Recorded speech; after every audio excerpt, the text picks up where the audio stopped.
من أمهات المؤمنين جبريل أقرأها السلام أولى التجارة الأمين ودثرت خير الأنام فلتكتبوا نحمده ونصلي على رسوله الكريم أما بعد উম্মুল মুমিনিন খাদিজা বিনতে খুয়াইলিদ রাদিয়াল্লাহু আনহা ইসলামের ইতিহাসে এক মহিমান্বিত নারীর নাম। আল্লাহ তার উপর সন্তুষ্ট হন। অনুপম চরিত্রের কারণেই তিনি তাহিরা বা পুত পবিত্র উপাধিতে ভূষিত হন। ইসলাম পূর্ব যুগেই প্রিয় নবী সাল্লাল্লাহু আলাইহি ওয়াসাল্লামের চারিত্রিক সৌন্দর্যে মুগ্ধ হয়ে তিনি তাকে চিরদিনের জন্য নিজের করে পেতে বেকুল হয়ে উঠেছিলেন। আল্লাহ তাআলার ইচ্ছায় তার এই মুবারক তামান্না পূর্ণ হয়। প্রিয় নবীর প্রিয়তমা জীবন সাথীর মর্যাদা লাভ করে খাদিজা তাহিরা হয়ে ওঠেন উম্মুল মুমিনিন। কিয়ামত পর্যন্ত যত মুমিন দুনিয়াতে আসবে তিনি সবার মহিমান্বিত আম্মাজান। প্রিয় নবী সাল্লাল্লাহু আলাইহি ওয়াসাল্লামের হৃদয় জুড়ে ছিল প্রিয়তমা খাদিজার ভালোবাসা। পুণ্যবতী গুণবতী খাদিজা প্রিয়তম স্বামীর হৃদয়ের সবটুকু দখল করে নিতে পেরেছিলেন। প্রিয় নবীর সুখে দুঃখে তিনি ছিলেন অকৃত্রিম সঙ্গী।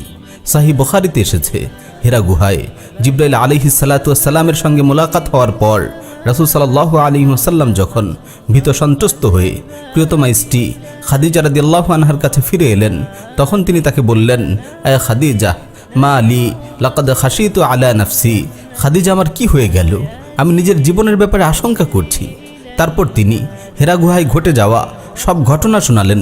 তখন খাদিজা রাদিয়াল্লাহু তাআলা আনহা প্রিয়তম স্বামীকে সান্ত্বনা দিয়ে বললেন, কখনো না, আপনার জন্য সুসংবাদ, আল্লাহর কসম, আল্লাহ আপনাকে কখনো লাঞ্ছিত করবেন না। আপনি আত্মীয়দের খোঁজ খবর নেন, সত্য কথা বলেন, সহায়হীনদের বোঝা লাঘব করেন, নিঃস্ব লোকদের উপার্জনের ব্যবস্থা করেন, মেহমানদের আপ্যায়ন করেন এবং হকের পথে আসা বিপদ আপদে লোকদের সাহায্য করে থাকেন। সুবহানাল্লাহ, কত বুদ্ধিমতী নারী ছিলেন খাদিজা তাহিরা রাদিয়াল্লাহু আনহা। কত সুন্দর ভাষায়, কত নিখুঁতভাবে তিনি প্রিয়তম স্বামীকে সান্ত্বনা দিলেন। প্রিয় বোন উম্মুল মুমিনিন খাদিজাতুল কুবরা রাদিয়াল্লাহু তাআলা আনহার এই ঘটনা থেকে আপনাদের অনেক কিছু শেখার আছে। খাদিজা তাহিরার মতো আপনাদেরও হতে হবে তাহিরা, আপনাদেরও হতে হবে পুত পবিত্রা। তবেই আল্লাহ তাআলা মুহাম্মাদের মতো শ্রেষ্ঠ পবিত্র স্বামী আপনাদের দান করবেন। আল্লাহ তাআলা ইরশাদ করেন, আল খাবিসাতু লিল খাবিসিন ওয়াল খাবিসুনা লিল খাবিসাত ওয়াত তাইয়্যিবাতু লিত তাইয়্যিবিন ওয়াত তাইয়্যিবুনা লিত তাইয়্যিবাত। দুশ্চরিত্রা নারী দুশ্চরিত্র পুরুষের জন্য, আর দুশ্চরিত্র পুরুষ দুশ্চরিত্রা নারীর জন্য। চরিত্রবতী নারী চরিত্রবান পুরুষের জন্য, আর চরিত্রবান পুরুষ চরিত্রবতী নারীর জন্য। বোন আমার, একজন পবিত্র স্বামী যদি চান, একটি সুখময় জান্নাতি জীবনের স্বপ্ন যদি হৃদয়ে লালন করেন, তাহলে নিজের জীবন, নিজের যৌবনকে পুত পবিত্র রাখুন। আপনার চিন্তা, আপনার আবেগ, আপনার ভালোবাসাকে হেফাজত করুন আপনার স্বপ্নের রাজকুমারের জন্য। পাশ্চাত্য ভোগবাদী সভ্যতার অনুসরণে অবৈধ প্রেম ও ভালোবাসার নামে যদি আপনি বিয়ের আগেই এসবের নির্মম অপচয় করেন, নিজের জীবন ও যৌবনের পবিত্রতা যদি নষ্ট করেন, তাহলে একজন পবিত্র স্বামীর আশা আপনি কখনোই করতে পারেন না।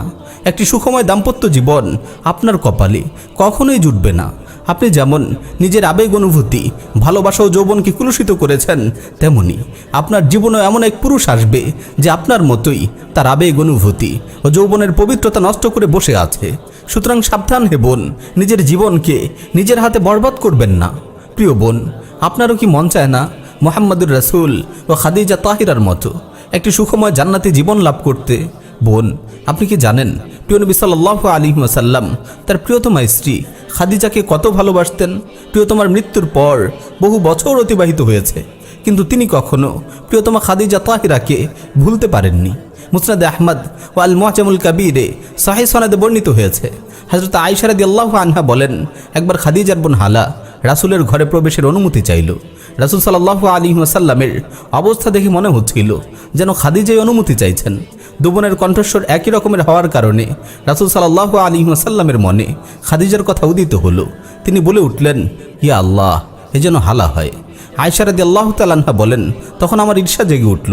আমি বললাম, কুরাইশের দাঁত পড়া এক বৃদ্ধ মহিলা সময়ের আবর্তে যে হারিয়ে গেছে, তার স্মরণে আপনি এখনও পড়ে আছেন। আল্লাহ তো আপনাকে তার চেয়ে উত্তম বদলা দিয়েছেন। এ কথা শুনে রাসূলের চেহারার রং পরিবর্তিত হয়ে গেল।